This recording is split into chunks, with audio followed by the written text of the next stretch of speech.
Uma matadora é enviada pela ditadura, se passando por uma jornalista, para uma ilha paradisíaca onde revolucionários estão exilados. Seu objetivo é eliminá-los e vai usar sua sedução para isso. Prazer, eu sou Luca Leal, você está no meu canal e hoje vamos discutir sobre a Ilha dos Prazeres Proibidos. De volta à Ilha dos Prazeres Extremos. A ressaca do paraíso, o litoral frenesi. Lançado em 1979, A Ilha dos Prazeres Proibidos é um filme dirigido por Carlos Reichenbach, diretor conhecido por filmes como Garotas do ABC, Alma Corsária, Falsa Loura, Filme Demência, entre vários outros clássicos do nosso cinema nacional. Um diretor de muita personalidade e múltiplas valências. Ele também é roteirista, diretor de fotografia, o cara faz um pouquinho de tudo. E Ilha dos Prazeres Proibidos é o seu maior sucesso, tendo levado para os cinemas um público de 4 milhões de pessoas. Lembrando, gente, estamos falando do Brasil de 1979, onde a população era um pouquinho maior que a metade do que a gente tem hoje. E sua estrutura é muito curiosa. De início, esse filme se apresenta quase como uma distopia, onde a gente tem uma espécie de paraíso proibido, onde as autoridades plantam uma série de informações estranhas sobre ele para evitar que as pessoas o acessem, mas uma pessoa enviada, uma agente secreta, para se infiltrar lá e conseguir eliminar os seus alvos. No entanto, tudo isso é muito mais palpável do que parece. Afinal, Ilha dos Prazeres Proibidos está discutindo a própria repressão da ditadura. E essa ilha paradisíaca é, na minha leitura, uma referência, uma metáfora a Cuba, que há pouquíssimo tempo atrás havia passado por um processo revolucionário e se tornado uma república socialista. E esses guerrilheiros revolucionários que estão no paraíso são, obviamente, também representações dos exilados políticos da ditadura.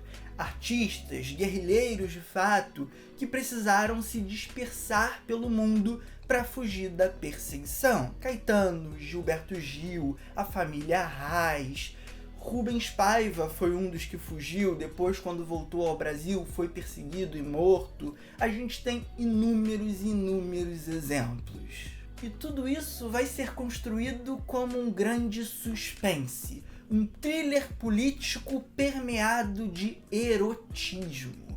Afinal, é um filme que está discutindo essa dualidade de repressão e liberdade. Uma liberdade que passa pela expressão sobre a manifestação política, mas também sobre o próprio uso do corpo. É um filme, por exemplo, que explora bastante a nudez. Não de maneira tão vulgar ou maneira tão explícita como outras obras das pornochanchadas, por exemplo, mas ainda assim o faz. É um filme que tem um pouco mais de sensibilidade e poesia nesse erótico. E isso não é necessariamente melhor ou pior.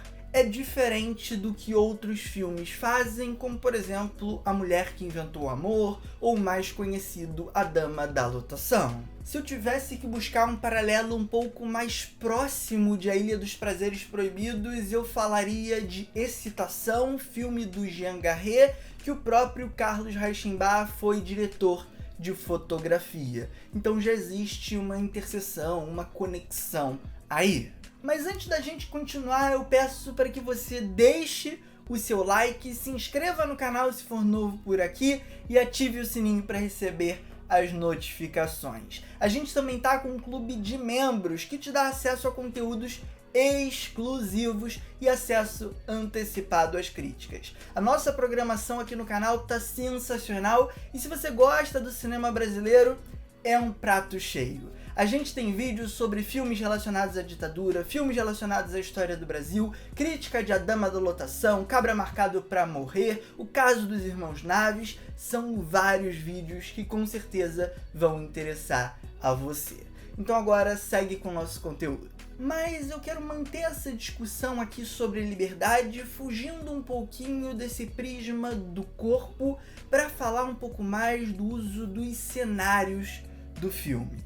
A gente está aqui numa ilha paradisíaca, pelo menos na sua maior parte da duração, e a partir disso o filme constrói imagens muito potentes e que vão ao encontro desse espírito livre.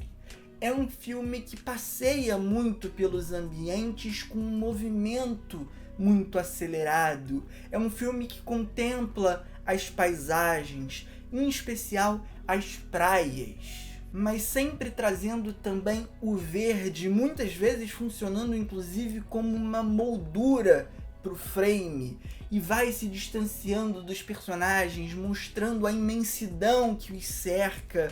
É um filme que está o tempo todo comunicando isso e fazendo até algumas rimas com o paraíso bíblico, mas obviamente por um prisma de muitas subversões, um prisma de brincar com essa história e não necessariamente contá-la igualzinho. Até porque existe um leve toque de comédia aqui.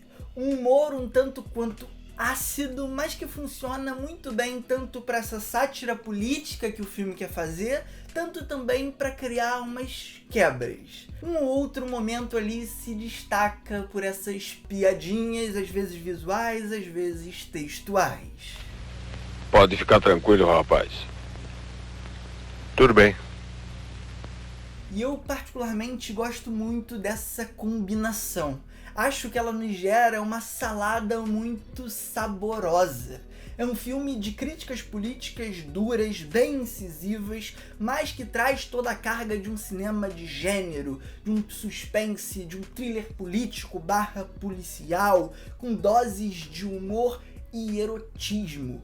Que coisa interessante, que coisa maneira.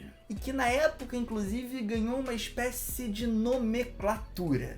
Os filmes que carregam todos esses elementos são chamados de filme de contrabando. Afinal, por toda uma estética marginal, o filme se vende como algo um pouco mais popular, despretensioso, para entregar de forma contrabandeada um discurso político forte. E por sinal, já que eu falei dessa estética marginal, ela está muito relacionada a certa crueza com que esse filme é produzido.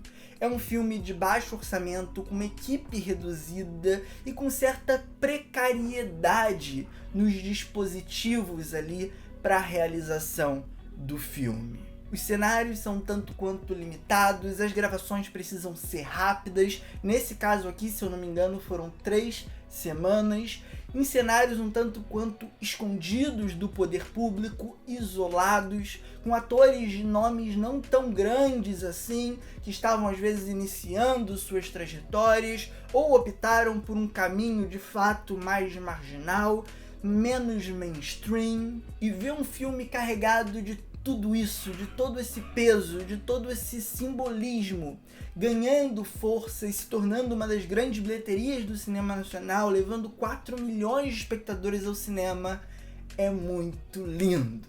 E o Carlos Reichenbach, por mais que não seja um dos diretores mais conhecidos de nome, a galera sempre fala do Glauber Rocha, do Nelson Pereira dos Santos, do Joaquim de Andrade, é também um dos nossos gigantes. Um cara que precisa ser mais exaltado, que precisa ser mais lembrado. Inclusive, eu tenho a vontade de trazer críticas aqui de outros filmes dele, como por exemplo Falsa Loura. Mas eu tô esperando sair aí na internet uma versão em melhor qualidade do filme, porque que eu tenho disponível aqui hoje, não sei se eu conseguiria usar para ilustrar um vídeo aqui como eu tô fazendo no caso de A Ilha dos Prazeres Proibidos. Eu sei que essa questão da qualidade da imagem afasta muita gente, então eu escolhi esperar sair em uma boa qualidade. Eu sei que o filme passou recentemente por uma remasterização, para poder apresentar a um novo público que com a imagem boa vai ter o interesse de assistir. Mas além desse filme eu quero saber de outros que vocês tenham interesse que eu traga aqui.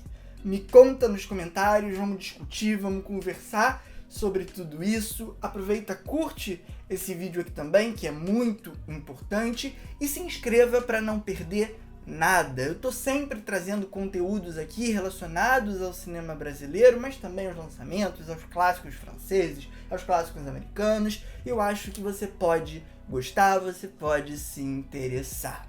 Compartilha também com os amigos e considere se tornar um membro. Por R$ 3,99 ao mês você recebe conteúdos exclusivos e acesso antecipado a algumas críticas do canal.